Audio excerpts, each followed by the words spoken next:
Hi everyone, it's Jim with Great Books, Big Ideas. Thanks for joining me. I've been reading Plutarch's lives of the noble Greeks and Romans and have noticed a pattern. The noble leaders in the ancient world would tend to meet ignoble, violent ends. Trigger warning. There's a lot of blood and gore to come in this episode. Let's take a small sample size from Plutarch's book. The lives I've read just recently, the past couple months, I'm just going to sample some of these. Let's turn first of all to Julius Caesar. We all know the story well. The Roman senators conspired to do in the emergent tyrant to protect the Roman Republic. Of course, it's much more complicated than that.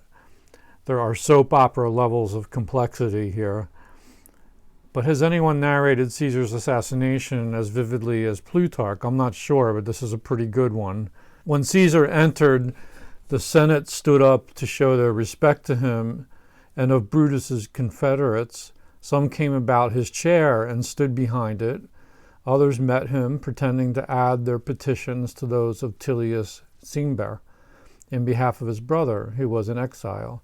And they followed him with their joint applications till he came to his seat. When he was sat down, he refused to comply with their requests, and upon their urging him further, began to reproach them severely for their importunities. When Tullius, laying hold of his robe with both his hands, pulled it down from his neck, which was the signal for the assault. Casca gave him the first cut in the neck, which was not mortal nor dangerous, as coming from one who at the beginning of such a bold action was probably very much disturbed. Caesar immediately turned about and laid his hand upon the dagger and kept hold of it. And both of them at the same time cried out, he that received the blow, in Latin, "Vile Casca, what does this mean?" And he that gave it, in Greek, to his brother, "Brother, help." Upon this first onset, those who were not privy to the design were astonished, and their horror and amazement at what they saw were so great that they durst not flee, nor assist Caesar, nor so much as speak a word.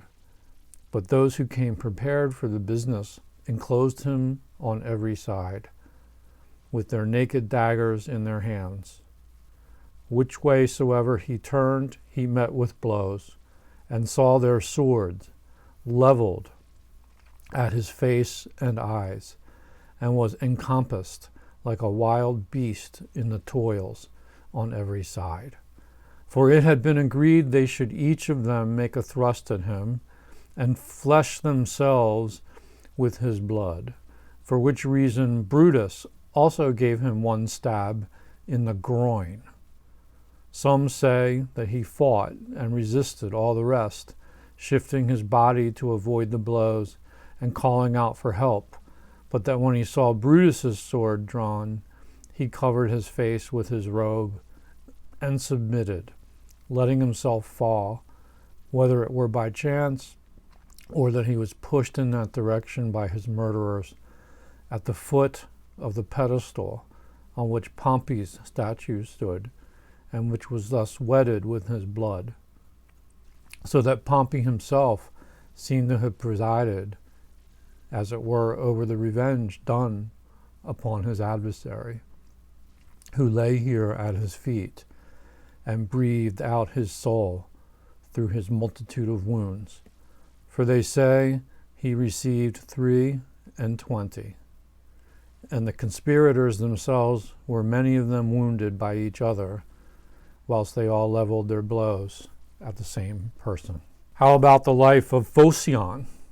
That's another sad end-of-life story. Phocion is seized, he's brought to Athens for a show trial, and a death sentence by poison. After they had all drunk of it, the poison ran short, and the executioner refused to prepare more, except they would pay him 12 drachmas to defray the cost of the quantity required. Some delay was made, and time spent when Phocion called one of his friends, and observing that a man could not even die at Athens without paying for it, requested him to give the sum. What about Cato the Younger? As Caesar's forces closed in on him, Cato chooses suicide. It was messy.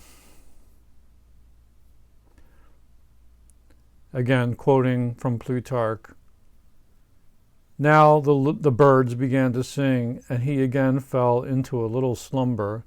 At length, Butas came back and told him all was quiet in the port. Then Cato, laying himself down as if he would sleep out the rest of the night, bade him shut the door after him. But as soon as Butas was gone out, he took his sword and stabbed it into his breast. Yet not being able to use his hand so well on account of the swelling, he did not immediately die of the wound, but struggling, fell off the bed, and throwing down a little mathematical table that stood by, made such a noise that the servants, hearing it, cried out.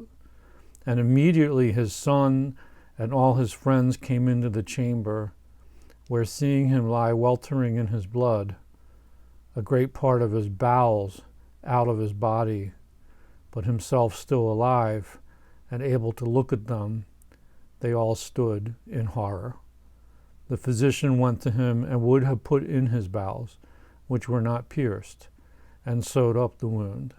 But Cato, recovering himself and understanding the intention, thrust away the physician, plucked out his own bowels, and tearing open the wound, immediately expired.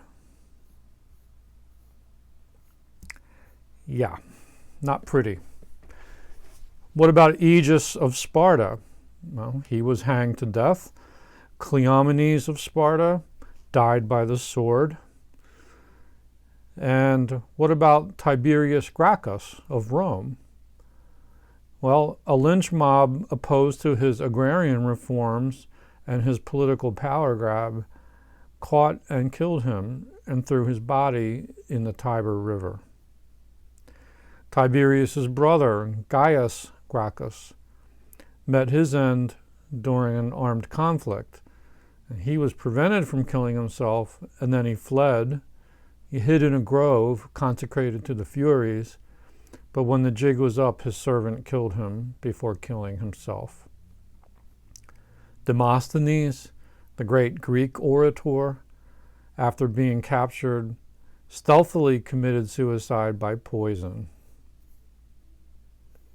Cicero, the great orator of Rome, and an enemy of Mark Antony, who was pursuing him, when he was caught, he offered his neck to the assassins who did their work and brought his cut-off head back to Rome.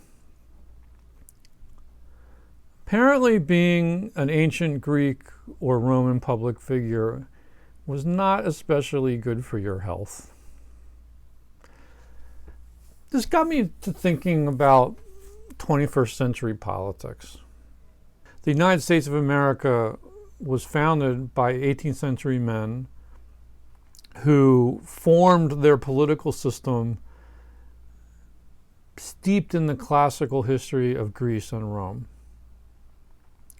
They used the Roman Republic as a model for their new form of government, emulating parts of it, and no doubt trying to avoid its weaknesses. I wonder how well that's worked out. When I read Plutarch, I'm overwhelmed by how chaotic and volatile the political and military fortunes turned. Stable forms of government were not stable for very long. What I see when I read Plutarch are a long train of tyrants, strongmen, thugs, would-be dictators, grifters, mostly. There's some nobility there for sure, some strengths, but a lot of weaknesses. Just have a few questions that are on my mind. Should the American founders really have emulated the Roman Republic? I mean, these weren't exactly the best models. Have we possibly improved upon those old Roman ways and devised a more resilient, more stable, less ignoble, less ugly, less violently chaotic system of government? If that is true, and it's arguable, but if that is true, are we now entering an end times period for our Republican form of government that parallels the decline of the Roman Republic? I get the sense that the world is shifting under America's feet. Our days as superpower numero uno are short. Empires don't last forever. Now, like all societies, we have our share of political violence directed at leaders. Let's take a cursory review of political violence aimed at heads of state in our government over the years and compare with what was happening in the ancient world. This is just armchair analysis. But the first attempted presidential assassination was on Andrew Jackson in 1835. The assailant, Richard Lawrence, shot at Jackson, but the pistols misfired. Jackson proceeded to beat him with a cane. Lawrence was found not guilty by reason of insanity. Was he the original lone nut? It's hard to see much political motivation in this action. In 1865, Abraham Lincoln was shot and killed by John Wilkes Booth, an actor and Southern sympathizer. Booth and his co-conspirators were executed. This was the South's parting shot in the Civil War. It was clearly a political murder. President James Garfield was shot by Charles J. Guiteau, a member of a rival faction within the Republican Party. There were differences of opinion over political patronage reform, which presumably sparked Guiteau to action. Seems a lame reason to knock off a president. Garfield did not die immediately. He died months later, and Guiteau was tried, convicted, and executed. William McKinley was shot in 1901 by Leon Slogaz, an anarchist. He died several days later. Slogaz was tried, convicted, and sentenced to the electric chair. Clearly a political motivation there. He apparently had been inspired by a speech he heard by Emma Goldman, but I think this was an isolated act. There's no real conspiracy involved. President Teddy Roosevelt survived an attempted assassination in 1912 by John Fleming Schrank. He was another lone nut. Roosevelt was shot at point-blank range in the rib. He gave a speech with the bullet inside him before seeking medical treatment. In fact, the folded-up speech, the bullet went through that and partially protected him from a lethal wound. John F. Kennedy was assassinated by Lee Harvey Oswald in 1963. Whether Oswald was part of a conspiracy is open to debate. He never went to trial because he was shot and killed by Jack Ruby just days later. I'm classifying this as a probable conspiracy. There's a lot of shady information out there, and we just don't know enough yet. But Oswald was certainly politically motivated, but he also seems to be an outsider and a loner, and we're just not sure. It's very murky. You all know about the JFK conspiracy theories. Since 1963, there were other attempts on the lives of sitting presidents. President Gerald Ford and Ronald Reagan. Gerald Ford escaped 2 assassination attempts, the first by former Manson girl, Lynette Squeaky Fromm, and the second by Sarah Jane Moore, 3 weeks later. Moore wanted to spark a violent revolution. Squeaky Fromm wanted to kill the president because he symbolized the government that was, in her mind, threatening the California redwood trees. Not making that up. Ronald Reagan was shot by the lone nut John Hinckley, and he was hospitalized. He made a full recovery. Hinckley's crime was meta in nature. He was emulating the film Taxi Driver. He did it in behalf of Jodie Foster, I guess, more than for any discernible political reason. There were other unsuccessful assassination attempts that didn't get very far in American history. We can think of attempts on the lives of Presidents Taft, Herbert Hoover, FDR, Harry Truman, Bill Clinton, George W. Bush, and Barack Obama. And most recently, the attempt on the life of ex-President Donald J. Trump. That assailant, by all appearances, was a lone actor who fits the bullied, depressed, high IQ yet weak young man with easy access to firearms model. He seems to have more in common with a school shooter than being a politically motivated assassin. And then there are other high-profile assassinations of public figures, especially in the 1960s and 70s. People like Malcolm X, Martin Luther King Jr., Bobby Kennedy, the wounding and crippling of George Wallace, governor of Alabama and a presidential candidate. We also think of the murder of John Lennon. And there's a long cultural history of assassination. A few films come to mind that treat this subject. One would be The Manchurian Candidate. Another 1970s movie called The Parallax View, starring Warren Beatty. That's an interesting one. And then, of course, the aforementioned Taxi Driver, just to name a few. I also think in popular music how this theme can be found lurking in Bob Dylan's most recent studio album, Rough and Rowdy Ways, which contains some references to the McKinley assassination.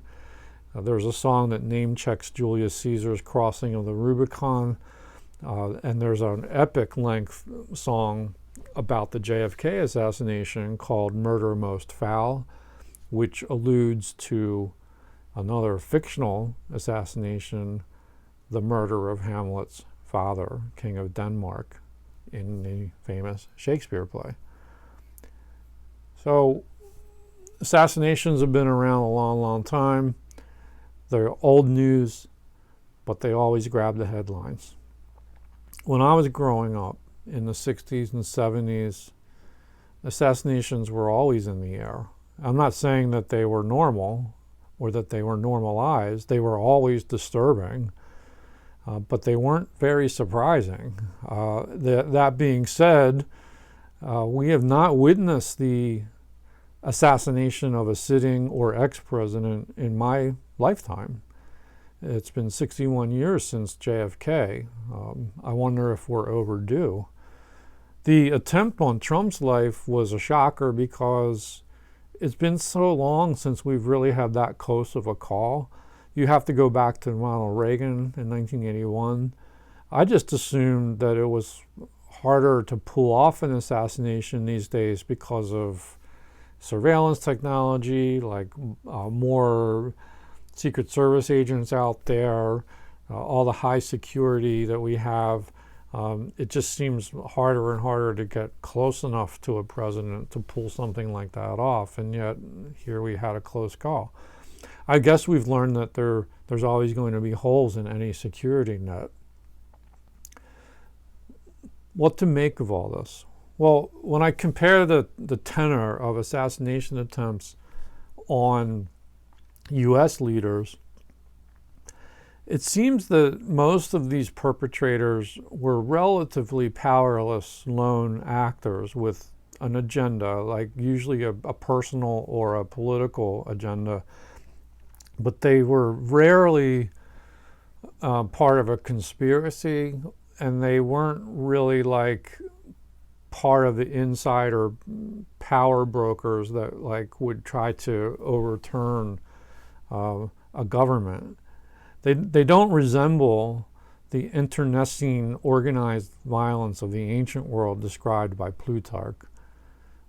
There we see something that looks a lot more like mafia warfare, gangland violence, death squads.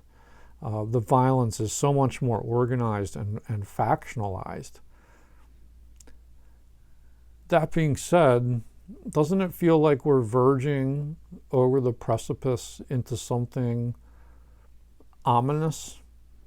Something that we won't be able to pull back from? Are the factions digging in and arming up?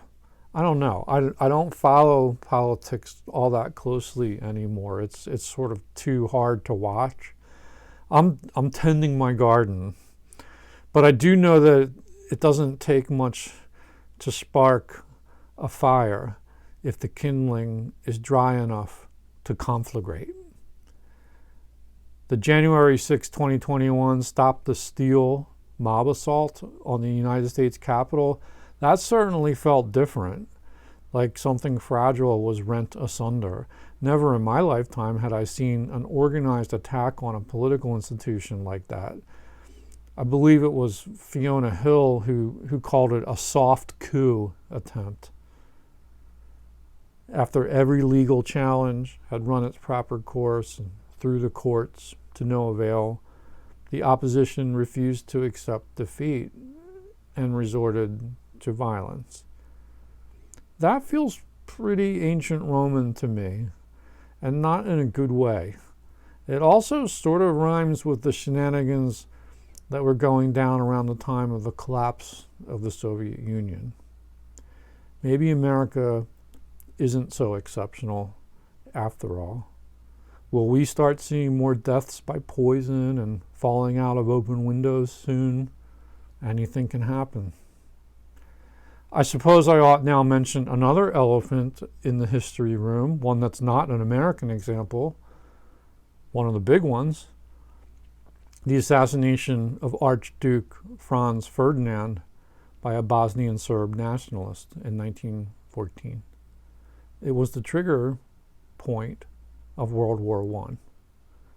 Who had the Balkans on their bingo card back then? And yet one thing led to another. Dominoes fell, trenches were dug, and millions died. A dastardly deed can lead to unpredictable outcomes.